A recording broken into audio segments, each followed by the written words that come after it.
Doctor Bhimrao Ambedkar ji के अनमोल विचारों के बारे में जानने से पहले आपको भीमराव अंबेडकर के बारे में जान लेना अति आवश्यक है।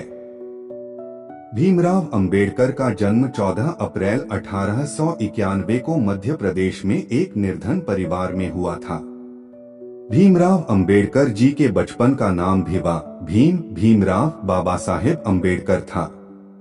डॉक्टर भीमराव अंबेडकर भारतीय समाज के एक ऐसे महान चिंतक, संविधान निर्माता और दलित समुदाय के लोकप्रिय नेता थे, जिन्होंने जीवन भर समाज से छुआछूत और जातिवादी मतभेदों को मिटाते हुए सभी के लिए समान अधिकारों की पैरवी की।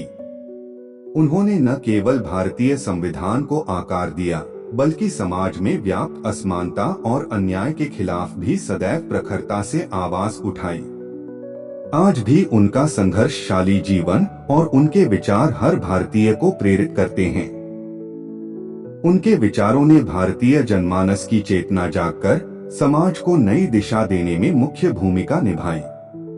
भारत में सभी के लिए एक समान अधिकारों और एकजुट भारत की नींव रखने में उनके विचारों ने महत्वपूर्ण योगदान दिया। भीमराव अंबेडकर जी ने भारत राष्ट्र की उन्नति के लिए भारतीय संविधान का निर्माण किया। भारत राष्ट्र को समर्पित भीमराव अंबेडकर जी 6 दिसंबर 1956 उम्र 65 पंचतत्व में विलीन हो गए। भीमराव अंबेडकर के अनमोल विचार। एक विचार को प्रसार की उतनी ही आवश्यकता होती है जितना कि एक पौधे को पानी की आवश्यकता होती है, नहीं तो दोनों मुरझाएंगे और मर जाएं। मैं बहुत मुश्किल से इस कारवां को इस स्थिति तक लाया हूँ। यदि मेरे लोग, मेरे सेनापति इस कारवां को आगे नहीं ले जा सकें, तो पीछे भी मत जाने देना। मंदिर जाने वाले लोगों की लंबी कतारें जिस दिन पुस्तकालय की ओर बढ़ेंगी, उस दिन मेरे इस देश को महाशक्ति बनने से कोई रोक नहीं सकता है। एक महान व्यक्ति एक प्रख्यात व्यक्ति से एक ही बिंदु पर भिन्न है कि महान व्यक्ति समाज का सेवक बनने के लिए तत्पर रहता है। निहित स्वार्थों को तब तक स्वेच्छा से नहीं छोड़ा गया है जब तक कि मजबूर करने के लिए पर्याप्त बल न लगाया गया हो। भाग्य से ज्यादा अपने आप पर विश्वास करो। भाग्य में विश्वास रखने के बजाय शक्ति और कर्म में विश्वास रखना चाहिए। कानून और व्यवस्था राजनीतिक शरीर की दवा है। जब राजनीतिक शरीर बीमार पड़े तो दवा जरूर दी जानी चाहिए।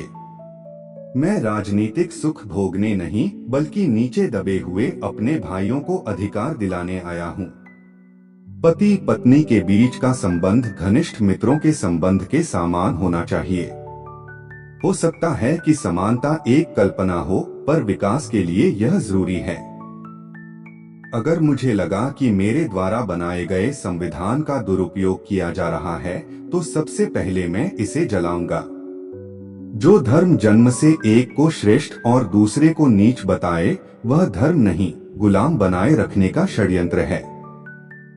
राजनीति में हिस्सा न लेने का सबसे बड़ा दंड यह है कि अयोग्य व्यक्ति आप पर शासन करने लगता है।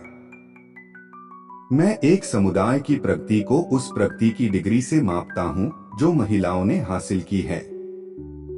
जो व्यक्ति अपनी मौत को हमेशा याद रखता है, वह सदा अच्छे कार्य में लगा रहता है। यदि हम आधुनिक विकसित भारत चाहते हैं, तो सभी धर्मों को एक होना पड़ेगा। मेरी प्रशंसा और जय जयकार करने से अच्छा है मेरे दिखाए गए मार्ग पर चलो।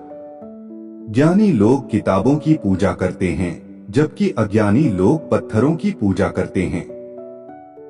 विद्यार्थी की पहचान ज्ञान से होती है, फिर चाहे उनकी जाति, धर्म या आर्थिक स्थिति कुछ भी हो।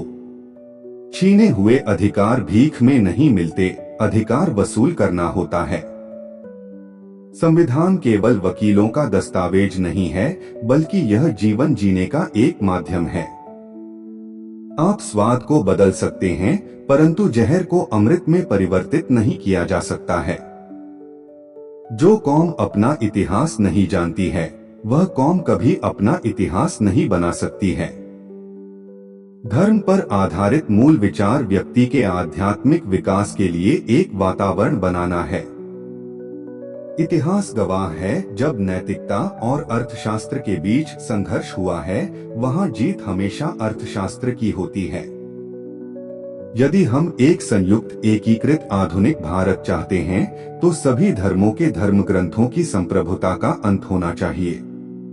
हमारे देश के संविधान में मतदान का अधिकार एक ऐसी ताकत है जो किसी ब्रह्मास्त्र से कहीं अधिक ताकत रखता है। धर्म मनुष्य के लिए बना है, न कि मनुष्य धर्म के लिए। जीवन लंबा होने के बजाय महान होना चाहिए। जो समाज अपने अधिकार भूल जाता है, वह फिर से गुलामी की ओर बढ़ता है। Thanks for watching.